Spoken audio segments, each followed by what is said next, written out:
ಬಿಲವ ಸಂಘರ್ಷ ವಿಶೇಷ ಕಾರ್ಯಕ್ರಮಕ್ಕೆ ಮತ್ತೊಮ್ಮೆ ಸ್ವಾಗತ.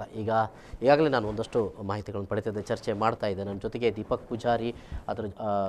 ಪೂಜಾರಿ ಚಿಲಿಮಿ ಮತ್ತು ಜೊತೆ ಅದೇ ರೀತಿಯಲ್ಲಿ ದೀಪಕ್ ಕೋಟ್ಯಾನ್ ಗುರುಪುರ ಇವರು ಇದ್ದಾರೆ. ಈಗಾಗಲೇ ಒಂದಷ್ಟು ಚರ್ಚೆ ಮಾಡ್ತಾರೆ. ನೀವು ಕೂಡ ಕರೆ ಮಾಡಿ ನಿಮ್ಮ ಅಭಿಪ್ರಾಯಗಳನ್ನು ತಿಳಿಸ್ತಾ ಇದ್ದೀರಿ. ಅಖಿಲ ಭಾರತ ಬಿಲ್ಲವರ ಯೂನಿಯನ್ ಇದೆ. ಕಳೆದ 35 ವರ್ಷಗಳಿಂದ ಅದು ಯಾರು ಒಬ್ಬರದೇ ಆಸ್ತಿಯಾಗಿದೆ, ಒಬ್ಬರೇ ಅದಕ್ಕೆ ಅಧ್ಯಕ್ಷರಾಗಿದ್ದಾರೆ. ಅದು ಎಲ್ರಿಗೂ ಕೂಡ ಅವಕಾಶ ಆಗಬೇಕು, ಎಲ್ರಿಗೂ ಚುನಾವಣೆಯಲ್ಲಿ ಪಾಲ್ಗೊಳ್ಳುವಂತೆ ಆಗಬೇಕು ಅನ್ನುವಂಥ ಒಂದು ಅಭಿಪ್ರಾಯ.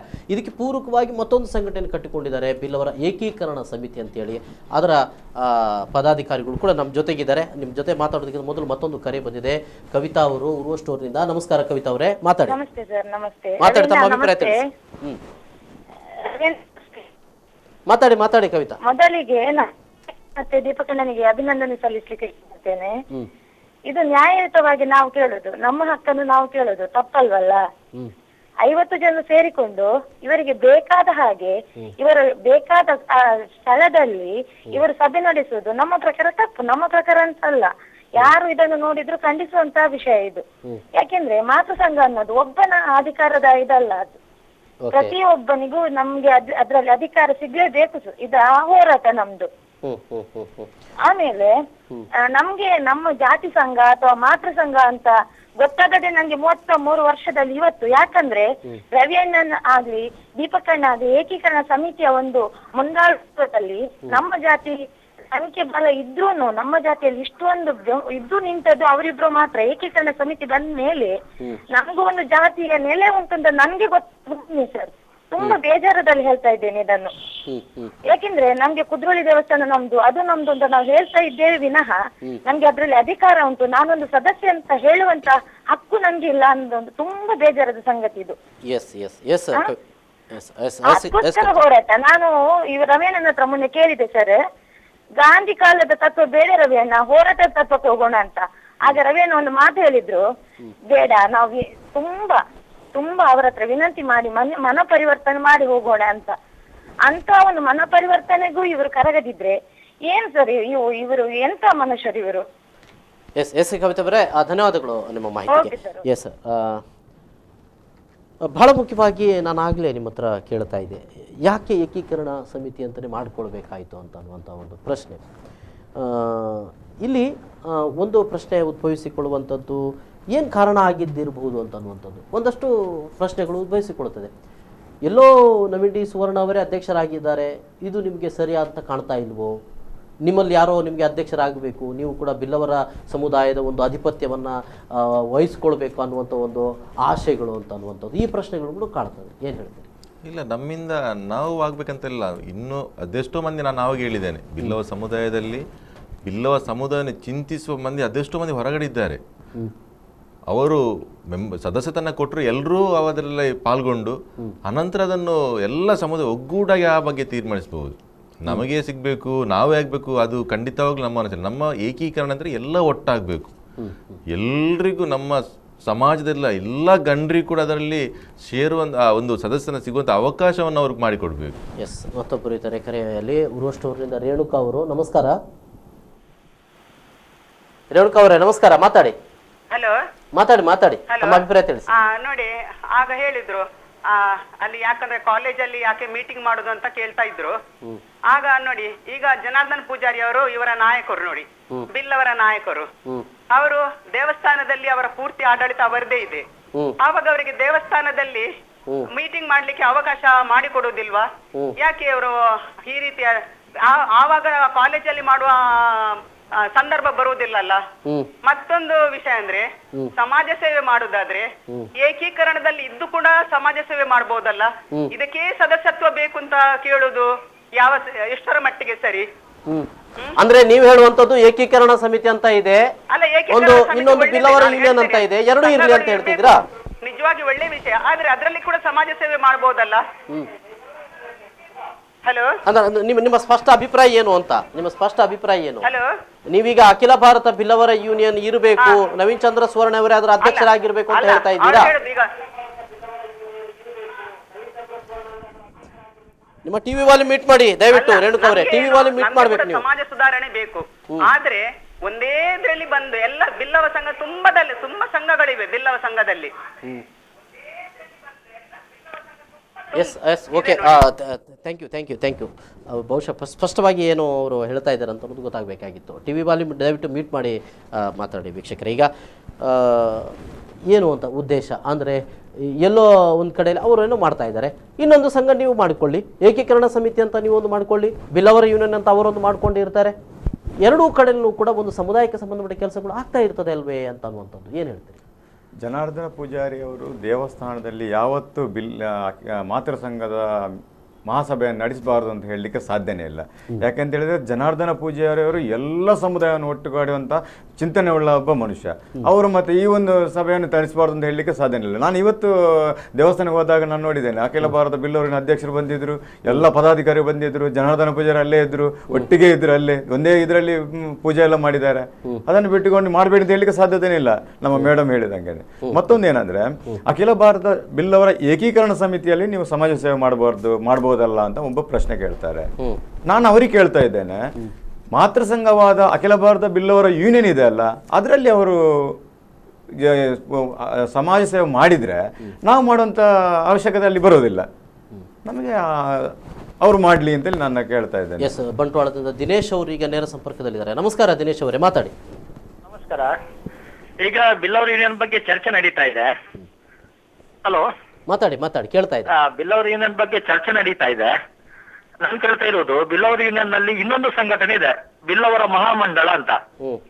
ಅದರಲ್ಲಿ ಜಯಶ್ರೀ ಸುವರ್ಣರವರು ಅಧ್ಯಕ್ಷರಾಗಿದ್ದಾರೆ. ಅದು ಪ್ರಾರಂಭ ಆಗಿನಿಂದ ಅವರೇ ಅಧ್ಯಕ್ಷರು ಅದರಲ್ಲಿ. ಅದರ ಬಗ್ಗೆ ಯಾಕೆ ಇವರು ಚರ್ಚೆ ಮಾಡುವುದಿಲ್ಲ?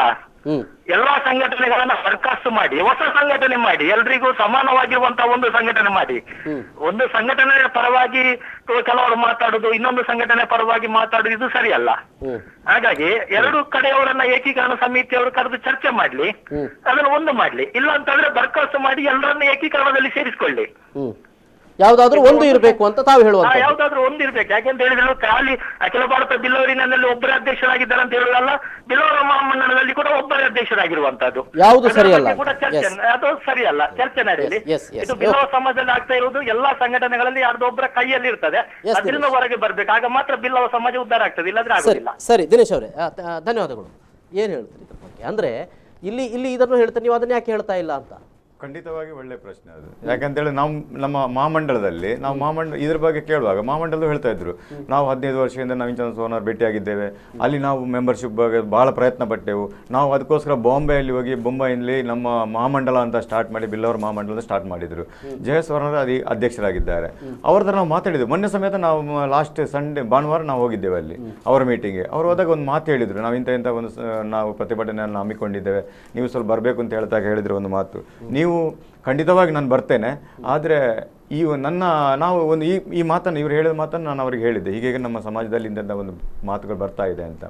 ಅವ್ರು ಹೇಳಿದರು, ಇಲ್ಲ, ನಾನು ಒಂದು ವೇಳೆ ನೀವು ಏಕೀಕರಣ ಮಾಡಿ ಎಲ್ಲ ಸಂಘ ಸಂಸ್ಥೆಗಳನ್ನು ಮಾತೃ ಸಂಘಕ್ಕೆ ತಗೊಂಡೋಗುವಂಥ ಒಂದು ಕಾರ್ಯಕ್ರಮ ನೀವು ಕೈ ಹಾಕಿದ್ರಿ ಅಂತ ಹೇಳಿದ್ರೆ, ಖಂಡಿತವಾಗಿ ನನ್ನ ಹತ್ರ 3 ಅಧಿಕಾರ ಇದೆ. ಒಂದು ನಮ್ಮ ಸಮಾಜದ ಭಾರತ್ ಬ್ಯಾಂಕ್ ಇದೆ, ಅದರ ಚೇರ್ಮನ್, ಅದನ್ನು ನಾನು ಬೇಕಾದರೆ ನಮ್ಮ ಇದರ ತನಕ ತರಬಹುದು. ಮತ್ತೊಂದು ಮಹಾಮಂಡಲದಲ್ಲಿರುವಂಥ ನನ್ನ ಹುದ್ದೆಯನ್ನು ನಾನು ತ್ಯಾಗ ಮಾಡ್ಬೋದು.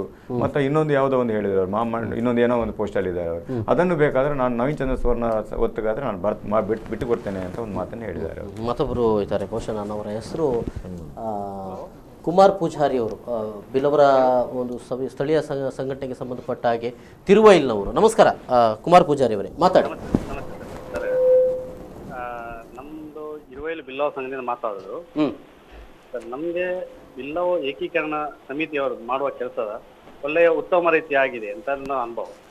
ಯಾಕೆಂತ ಹೇಳಿದ್ರೆ, ಒಂದು ಅಖಿಲ ಭಾರತ ಬಿಲ್ಲಲ್ ಯೂನಿಯನ್ ಇದರದ್ದು ಸದಸ್ಯತ್ವ ಸಿಗ್ಬೇಕಾದ್ರೆ ನಮ್ಗೆ ಯಾಕೆ ಸಿಗುದಿಲ್ಲ ನಮ್ದೊಂದು ಕ್ವಶನ್. ಯಾಕೆ ಸಿಗುದಿಲ್ಲ? ನಾವು ಕೂಡ ಒಂದು ಇದರ ಬಗ್ಗೆ ತುಂಬಾ ಚಿಂತನೆ ಮಾಡಿದ್ದೇವೆ. ನಮ್ಮ ಇರುವೆಲ್ನಲ್ಲಿ ಕಡಿಮೆ ಪಕ್ಷ 100 ಮಂದಿ ಇದ್ದಾರೆ. ನಾವೊಂದು ಮೆಂಬರ್ ಆಗ್ಲಿ ರೆಡಿ ಇದ್ದೇವೆ. ನಮ್ಗೆ ಯಾವುದೇ ರೀತಿಯ ಒಂದು ಇದು ಸಿಗುದಿಲ್ಲ. ನಮ್ಗೆ ಇದರ ಬಗ್ಗೆ ಯಾವುದೇ ರೀತಿಯ ಒಂದು ಸೌಲಭ್ಯ ಸಿಗುದಿಲ್ಲ. ನಾವೆಲ್ಲ ವಂಚಿತರಾಗಿದ್ದೇವೆ ಇದರ ಬಗ್ಗೆ. ನಮ್ಗೆ ಎಲ್ಲ ಇದರ ಬಗ್ಗೆ ಒಂದು ನಮ್ಮ ಸಮಾಜದಲ್ಲಿ ಬಹಳಷ್ಟು ಮಂದಿ ಕಡುಬಡವಾಗಿದ್ದಾರೆ, ತುಂಬಾ ಜನ ಇದ್ದಾರೆ. ಅಂದ್ರೆ ನೀವು ಒಂದೇ ಯೂನಿಯನ್ ಇರಬೇಕು ಅಂತ ಹೇಳ್ತೀರಾ, ಮತ್ತೆ ಇಲ್ಲಿ ಈಗಾಗಲೇ ಒಬ್ಬನೇ ಅಧ್ಯಕ್ಷ ಆರಾಗಿರುವುದು ಸರಿ ಅಂತ ಹೇಳ್ತೀರಾ, ಅಥವಾ ಬೇರೆ ಆಗ್ಬೇಕು ಅಂತ ಹೇಳಿ, ಹೇಗೆ ನಿಮ್ಮ ಅಭಿಪ್ರಾಯ? ಒಂದು ಅಖಿಲ ಭಾರತ ಯೂನಿಯನ್ ಅಲ್ಲಿ ಕಡಿಮೆ ಪಕ್ಷ ಯಾವುದೇ ರೀತಿಯ ಒಂದು ಬಯಲು ಇದ್ರು ಕೂಡ ಕಡಿಮೆ ಪಕ್ಷ ಒಂದು 3 ವರ್ಷ 2 ವರ್ಷ 1 ವರ್ಷ ಆ ತರ ಇರ್ತದೆ. ಇದು ಕಡಿಮೆ ಪಕ್ಷ 23 ವರ್ಷದಿಂದ ಒಬ್ಬರೇ ಇರುವುದೊಂದು ಅಷ್ಟು ಸಮಂಜಸವಲ್ಲವಂತ ನನ್ನ ಅಭಿಪ್ರಾಯ ಸರ್. ಯಾಕಂದ್ರೆ ಪ್ರತಿಯೊಬ್ಬರಿಗೂ ಅವಕಾಶ ಸಿಗ್ಬೇಕು, ಇದರ ಬಗ್ಗೆ ಸಮಾಜಕ್ಕೆ ಒಳ್ಳೆಯ ರೀತಿಯ ಸೌಲಭ್ಯ ಸಿಗ್ಬೇಕು, ಎಲ್ಲರೂ ಇದರ ಸದುಪಯೋಗ ಮಾಡ್ಬೇಕಂತ ನನ್ನೊಂದು ಅಭಿಪ್ರಾಯ ಸರ್. ಓಕೆ ಧನ್ಯವಾದಗಳು. Okay, thank you. ಸೊ ಈಗಾಗಲೇ ನೀವು ಮಾತಾಡ್ತಿದ್ದೀರಿ ಅಂದರೆ ಅವರ ಪ್ರಶ್ನೆಗೆ ಅಂದರೆ ಎಲ್ಲೂ ಕೂಡ ಒಬ್ಬ ವ್ಯಕ್ತಿ ಅನ್ನುವಂಥ ವ್ಯಕ್ತಿಗಳು ಅಧ್ಯಕ್ಷರಾಗಿರ್ಬೋದು, ಪ್ರಜಾಸತ್ವ ಎಲ್ಲರಿಗೂ ಕೂಡ ಅವಕಾಶಗಳು ಸಿಗಬೇಕು ಅಂತ ಅನ್ನುವಂಥದ್ದು ಇದು ಸಾಧ್ಯ ಇದೆಯಾ ಅಂತ. ಅಲ್ಲ, ಆಗೊಬ್ಬರು ಕ್ವಶನ್ ಇತ್ತು ಅಖಿಲ ಭಾರತ ಯೂನಿಯನ್ನ ಬಗ್ಗೆ. ಸುಮಾರು ಒಂದು 3-4 ವರ್ಷದ ಮೊದಲು ನವೀನ್ ಚಂದ್ರ ಸುವರ್ಣರು ವೇದಿಕೆಯಲ್ಲಿದ್ದು, ಜಯ ಸುವರ್ಣರು ವೇದಿಕೆ ಇದ್ರು.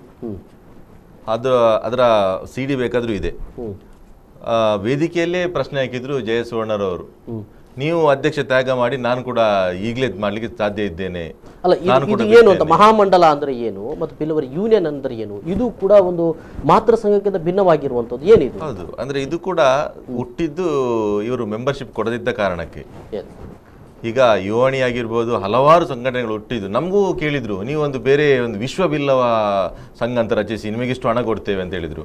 ನಮಗೂ ಇಲ್ಲ, ಈಗಾಗಲೇ ಸಂಘಟನೆ ಬೇಕಾದಷ್ಟು ಆಗಿದೆ ನಮ್ಮ ಸಮಾಜದಲ್ಲಿ, ಇನ್ನು ನಾವು ಸಂಘಟನೆ ಕಟ್ಟುವುದಿಲ್ಲ.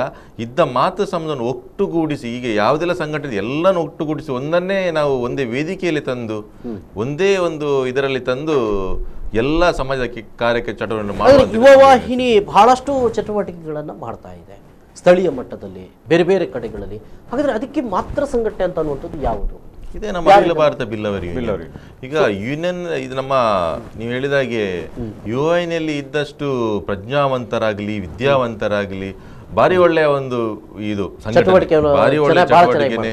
ಮತ್ತು ಅವರ ಹಮ್ಮಿಕೊಳ್ಳುವ ಕಾರ್ಯಕ್ರಮ ಕೂಡ ಅದೇ ರೀತಿಯಾಗಿದೆ, ಸಮಾಜಮುಖಿಯಾಗಿ. ಅಂದ್ರೆ ಅದರಲ್ಲಿರೋ ಜನರು ಅಂತವ್ರು ಇದ್ದಾರೆ, ಅಂಥವ್ರನ್ನೆಲ್ಲ ಹೊರಗಿಟ್ಟು ಇವರು ಮಾತೃ ಸಂಸ್ಥೆಯಲ್ಲಿ ಜಾಗ ಕೊಡುವುದಿಲ್ಲ ಅಂತ ಹೇಳೋದಕ್ಕೆ ಏನು ಅರ್ಥ? ಅಂಥವರನ್ನು ಸೇರಿಸಬೇಕು ನಮ್ಮ ಇದಕ್ಕೆ ಮಾತೃ ಸಂಸ್ಥೆಗೆ. ಇನ್ನು ಬಹಳಷ್ಟು ಮಾತನಾಡಬೇಕಾಗಿದೆ. ಒಂದು ಸಣ್ಣ ವಿರಾಮ ತೆಗೆದುಕೊಳ್ತೇನೆ. ವಿರಾಮದ ನಂತರ ಮತ್ತೆ ಬಿಲ್ಲವ ಸಂಘರ್ಷ ವಿಶೇಷ ಕಾರ್ಯಕ್ರಮ ಮುಂದುವರೆದಿದೆ.